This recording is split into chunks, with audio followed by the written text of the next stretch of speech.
So moving on to example 3, it's going to be kind of similar to the box example that we just did, but this time we're going to be taking a look at a rectangular piece of paper or a page that we want to print something on.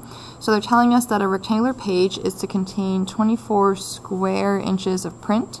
Notice the unit, so it's kind of representing an area there. The margins on the top and the bottom of the page should be this length, and the margins on the left and the right should be this length.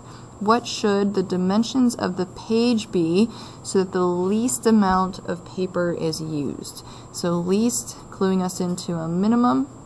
And if we want the least amount of paper to be used, we're going to be talking about the area or the size of that paper, okay, the dimensions of that paper. So if we draw a picture, kind of seems to be a trend with these just to get a visual.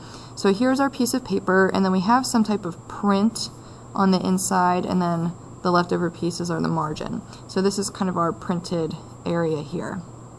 So a rectangular page is to contain 24 square inches of print. So this area is 24 square inches. So maybe we'll just label that X and Y. The margins on top of the page should be 1.5. Okay, so this margin on top and bottom is 1.5, and the margins on the left and the right should be 1 inch. So this distance is an inch. So I'll just label 1. What should the dimensions of the page be so the least amount of paper is used? Okay, so primary, we're trying to minimize area. So but we want to minimize the area of the page, so the entire page itself. So area of a rectangle, we need length times width. So what is this distance times whatever this distance is? So this distance, if we think about it, is 1, okay, the margin on the left, plus y plus 1, okay, the margin on the right. So 1 plus y plus 1 would technically be y plus 2.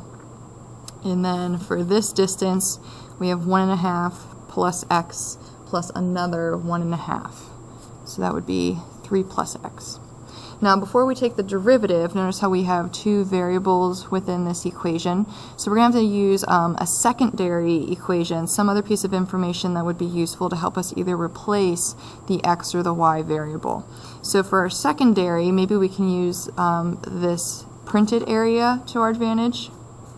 So the area of the printed section would be x times y. And notice how we know that should be 24. So I don't really care which variable we solve here. You can pick x or y. It really doesn't matter. I'm just going to divide the x over. So y equals, you could write 25 divided by x, or you could bring that x up and make it a negative power. So whatever you're more comfortable with. I think this might be a little bit easier, at least for me, because if I eventually need to take a derivative, I'd rather do a power rule than a quotient rule. So I'm kind of looking into the future here, anticipating what I'm going to have to do. Alright, so taking this secondary equation, I'm going to plug it in for that y. And now we just have the one variable that we should be able to go forth from here.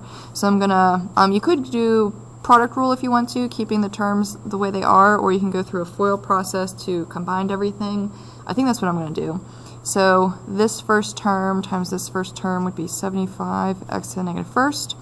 This first term times the outside term would actually just be 25 because the x's would go away. If you add the powers, negative 1, positive 1 would go to 0, so there's no more x's.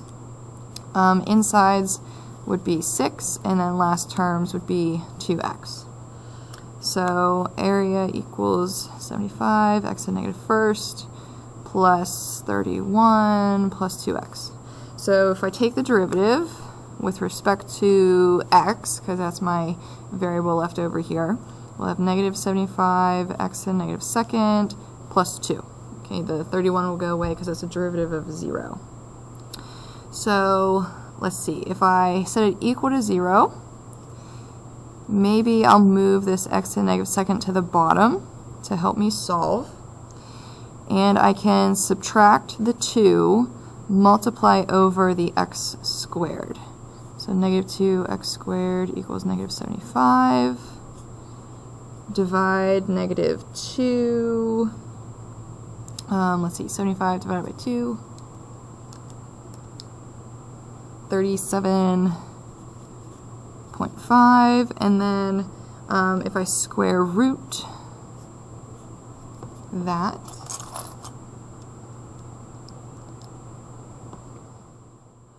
looks like I'll get 6.1237. So I just realized I made a boo-boo. They said that the area was 24 and I wrote down 25. So I'm going to go back and change some of these over here. So 24, 24, which means this would be 24. So 24 times 3 would be 72, not 75. So I'm going to change all those. So this should work out better. 72 divided by 2 should be 36. And there we go. The square root of 36 should be 6. Much better. Okay, so there's our critical point. Let's go ahead and test it. So again, we might not know what the lowest or highest value might be, so we really just need to pick something very close to the left of 6 and then very close to the right of 6, and then plug it into our derivative. So dA over dx. So maybe I'll go ahead and pick 5. So if I plug in 5 into my derivative, negative 72 over 25, let's see, negative 72 divided by 25, we have negative 2.88, and if I add 2, it's still going to be negative. And if I pick something a little bit bigger than 6, like maybe 7, negative 72 divided by 7 squared, so that'd be 49. And then plus 2, I'll get 0.5306, so that's positive. So it looks like, based off our sign chart, we do confirm that we have a minimum at 6. Now they want us to figure out the dimensions of the page for the least amount. Kind of run out of room here. So area is minimized at x equals 6 because the derivative of area changes negative to positive. Now if we go ahead and figure out the dimensions, we know x is 6. So if this distance is 6 and we add 1.5 and 1.5, so basically adding 3, that's going to give us 9. So we have a 9 inch length by another inch. So for this one we're going to have to figure out what y is, and we might have to go back to the secondary equation. If x is supposed to be 6 and the area should be 24 of the printed section, that means the y value would be 4. So if this is 4 plus 1 plus 1, that would give us 6. So the dimensions of this page should be 9 by 6 inches.